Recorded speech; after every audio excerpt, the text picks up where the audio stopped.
Welcome back to the channel. It's been a while, I haven't uploaded. This was supposed to be a Tesla channel, turned out to became a car, and now feels like a Hyundai channel because today I'm going to review the 2022 Hyundai Ioniq 5. It's really new. It's really hard to get the hands on this car right now, fully electric, which I will be reviewing today. We'll take it on a ride, see what's so good about it, what is all this hype about, and it's the shortage of this car is so hard to get it on. If you order now, you get it in November or March, depending what type of trim level you go for. So all right, let's get into this video. If you're new, make sure to drop a like and subscribe to the channel. It really helps me a lot. Here is the first look of Hyundai's all-electric crossover, which looks very cool yet affordable compared to Tesla Model Y and Ford Mach-E. It looks whimsically futuristic, which have these boxy lights and tail light, looks like pixels. I love the 8-bit lights in the back of the car. Inside the Hyundai Ioniq, it feels like a smart living room style cabin, which is spacious with adjustable center console, but only in top trim level you get that option, which was disappointing for me. Also, the nap ready seats, which inclines while your car is charging, it's only available in ultimate model as well. We have a 12.5-inch display in front. Gauge cluster does have drive modes, 3 type of drive modes, and if you hold on to it, it is a snow feature as well, which is really good for Canada. The back has a good leg room. Also slightly gimmicky is the rear seat ability to slide forward and back just as the front and back seats do. Even ignoring the adjustable console, slidable rear seats, though raw interior space is generous for a car of this size, rear seat legroom is vast and headroom should be acceptable for all. Before talking about the drive, let's talk about the most important thing about electric cars, which matters the most, is the range.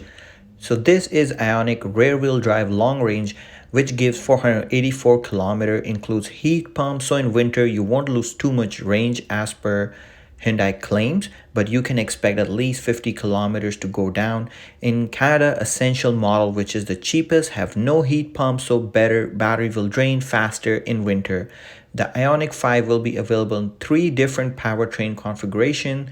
The least expensive standard range rear wheel model is set to be good for 354 kilometers of driving from a full range. Step up to long range battery, and the Ioniq 5 can be either one motor powering just the rear axle or with dual motor all-wheel drive system. These two are set to offer 488 and 414 kilometers of range respectively. And the top of the line long range all-wheel drive Ioniq 5 will give you a range of 414 km estimated in ideal condition with minimal HVAC usage.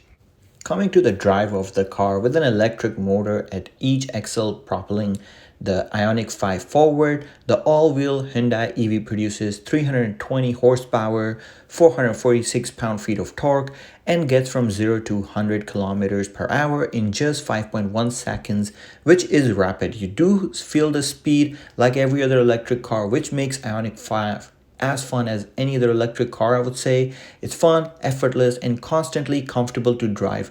Regen braking could have been better in my opinion coming from a Tesla driver. However, suspension feels way better compared to a Tesla Model 3, while the 12.3-inch infotainment touchscreen isn't any more complicated than the system employed in existing Hyundais, which means it is user-friendly, easy to use. Only thing is that I wish the heated seats were a button as well, which would be great. Let's do a quick walk around the car. You can look at the side profile, very edgy. I like it, just don't like the wheels of the car. Front end is my favorite. The boxy square lights, LED coming out, very plain and simple. Does have a nose, no grille, still looks amazing.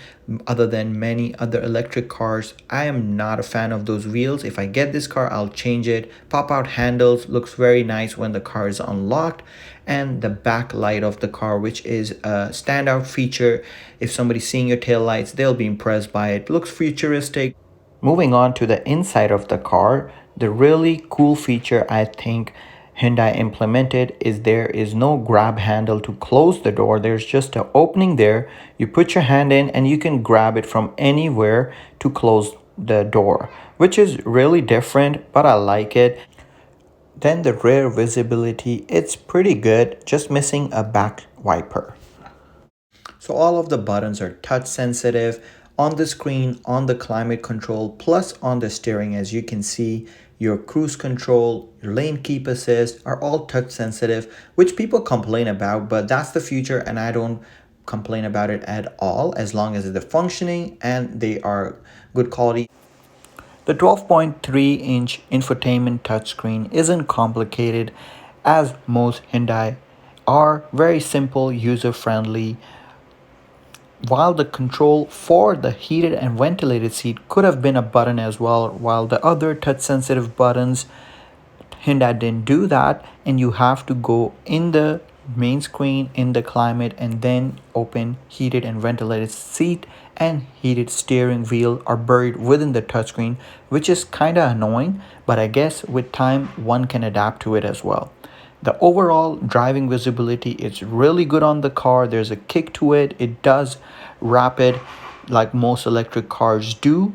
0 to 60s. The 2022 Hyundai Ioniq may not be a luxury car, but it is a luxury. It's quick, it's quirky, it got flush door handles that pop out when unlocked. Sure, it could definitely use a rear wiper as well as dedicated button for its heated seats, but in the grand scheme of modern automotive usability, the Ioniq 5 does more right than it does wrong. I really like this car. Hope you like it too. Show some love, drop a like, subscribe to the channel. I'll see you guys in the next one.